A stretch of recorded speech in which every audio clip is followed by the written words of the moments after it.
Yeah, apparently there's a company called Apple. It's a big company, and apparently there's something called 5G, and they're actually going to release a new phone tomorrow. Go figure.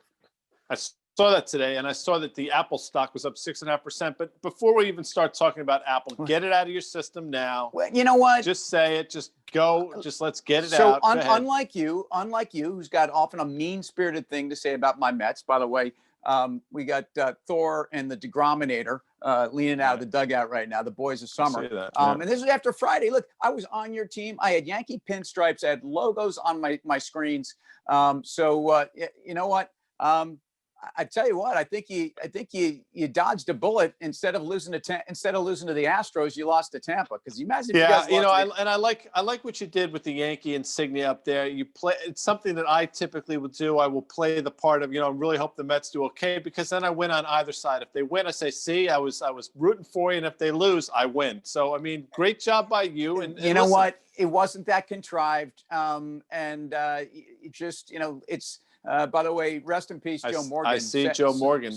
Sad day. And it just feels like it's been there's been a lot going on in that All-Star team playing up in heaven. Seems to be adding new players every day. Anyway, lots to talk about, but day for baseball. No, it is sad. But the Apple, I think you're right. I mean, it's not. I mean, I clearly don't understand why it got here today. Why we're up 6.5%. On effectively news that to your point, we've all known about, but maybe it's one of those things like it's obvious. And we were talking before the show, and you were saying, in retrospect, it's obvious that the Lakers were going to win. In retrospect, maybe 3 weeks from now or a month from now, it'll be obvious that the Dodgers were going to win the World Series. But at the time, nothing is obvious. So that's what makes it so confounding. Well, so right. The metaphor to the Lakers is, and yes, hindsight is always 20/20. But I was watching the game last night, and the Lakers are up by 30.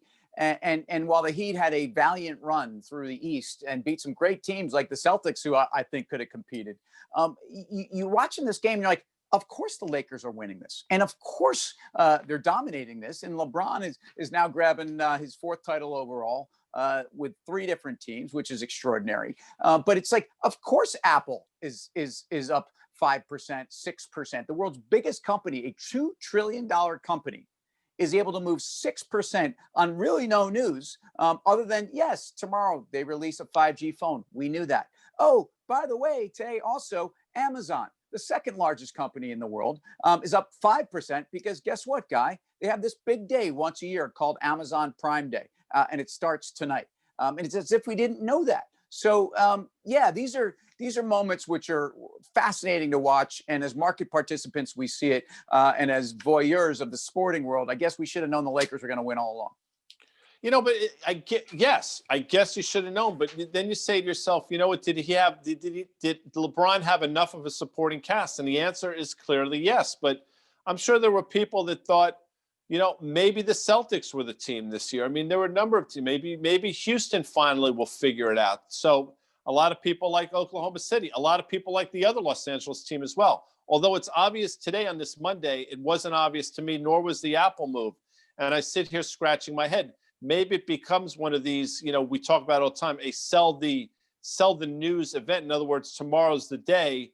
Maybe the play is to get out of the name at some point during tomorrow as they start to unveil things. It may be, although, I always knew you were a Lakers fan, and you said, if it wasn't the Rangers, it was those Tampa Bay Rays. Bolts, and no, I'm joking. I'm obviously accusing you of being a fair weather and just jumping on the bandwagon, which is uncalled for, I guess. But no, if you can say you can say a lot of negative things about me, but one thing you can't say is that I'm not a bandwagon. I mean, I am steadfast. I was a Yankee fan. I remember my first game was probably early. It was probably 1971. I'm 7 or 8 years old. I've been a Knick fan throughout, a diehard Ranger fan, and a Yankee fan. So, and as I've said to you, go ahead. Yeah. Where are you lining up in on the college gridiron? Where do you go? Because you're not going with like Army. Like, who's your team outside That's of, interesting. When we were kids, I lived maybe 40 minutes away from West Point. So we would actually go the main watch streets of Croton on the Hudson. I know. right. We Yeah, would it go was watch tough for West you. Point It football was tough. games. And on a pristine October day, there's no better place to watch a football game. So you're right. I think, there is a West Point. I don't really have any allegiance in terms of my football fandom. I like watching certain games. Like, to me, Michigan Ohio State is a must-watch game. I think you could talk about your SEC must-watch games. I think like Alabama, Auburn must-watch game. Let's not do that. My Gators, and I married into the Gator family because that powerhouse gridiron school that we went to called Georgetown. I needed something a little bit different to root for. So are we rooting for the market to continue this pace into elections, or do you think this is setting up for something scary? I think, well, obviously 99% of the populace wants the market to go up. I totally get it. What concerns me is we have a VIX that's still north of 26, rallied today. You have a NASDAQ 100 VIX that was up big today. And I think people are getting over their skis a bit. And I don't know what's going to happen over the next couple of weeks. I do think there's still some tweet storms out there that could be really negative for the market. But be cautious, folks. Be cautious, because the VIX is telling you that. Yeah, I think we have a case here where markets, when you have the world's largest company move on no news, is that healthy? I don't think that it is, but that goes back to another Bash session, and we'll be the Bash brothers on the Fed another day, because this is all about market liquidity, and there's nothing we can do about it. I'll see you tomorrow. Later, dude.